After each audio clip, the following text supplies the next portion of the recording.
Hello everyone, সবাই কেমন আছেন? আশা করি ভালো আছেন।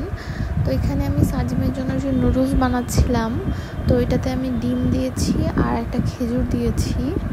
মাঝে মাঝে নুডলসটা আমি এমনিই দিই ডিম দিয়ে, বাট আজকে ভাবলাম খেজুর দেওয়া হয় নাই যেহেতু, তো খেজুর দিই যেহেতু এখানে আমি মরিচ পেঁয়াজ ওরকম কিছুই দিব না।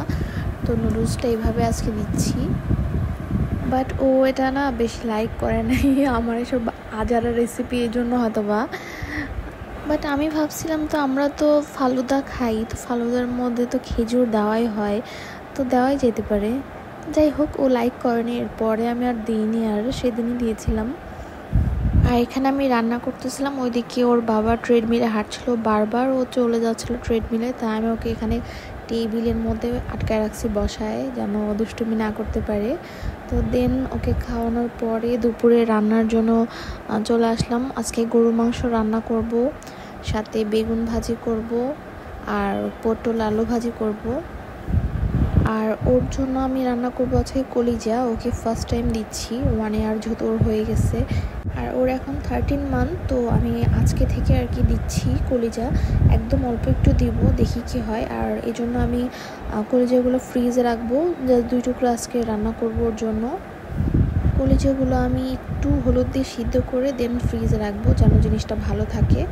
আর এদিকে আমি ভাত তুলে দিয়েছি আমাদের জন্য, আর সাইডে গরুর মাংস কষাচ্ছি, দেন প্রেশার কুকারে 7-8টা সিটি দিয়ে নিব। কালারটা কিন্তু অনেক ইয়ামি লাগতেছে, তাই না? খেতেও মজাই হয়েছিল। যাই হোক, তো দেন আমি কলিজাগুলো ছোট ছোট করে কেটে নিয়েছি, এটার সাথে একটু মিষ্টি কুমড়া দিব। পরে আমি এটার মধ্যে একটা আলু অ্যাড করছিলাম, এটার সাথে আমি একটু পোলাওয়ের চাল দিয়ে দিব, দিয়ে জাস্ট এটাই রান্না করে ফেলবো। প্রথমবার যেহেতু আমি এই জন্য একটু কম দিচ্ছি, আর এমনিতে 1 ইয়ার প্লাস বেবিদেরকে ব্লেন্ড করা 1 চামচ প্লাস দিলে হয়, আমি এভাবেই দিচ্ছি। পরে আমি এটাকে ম্যাশার দিয়ে ম্যাশ করে ফেলবো। তো এটা সাজি মোটামুটি পছন্দ করছে, বাট এটা একটু ঝাল হয়ে যাওয়ার কারণে ও খেতে চাচ্ছিল না লাস্টের দিকে। প্রথম কিছু 2-3 বাইট খেয়েছে ভালোভাবে, তারপরে আর কি ঝাল লাগছে মেবি ওর। তো দেন আমরা একটু সন্ধ্যার পরে বাইরে গিয়েছিলাম ওয়াবি সাবিতে। তো এরকম প্যান এশিয়ান ফুডগুলো কাদের পছন্দ অবশ্যই কমেন্ট করবেন। তো ওয়াবি সাবি নিয়ে আমার ইউটিউব চ্যানেলে একটা পুরো ভিডিও আছে, আপনারা চাইলে দেখে আসতে পারেন।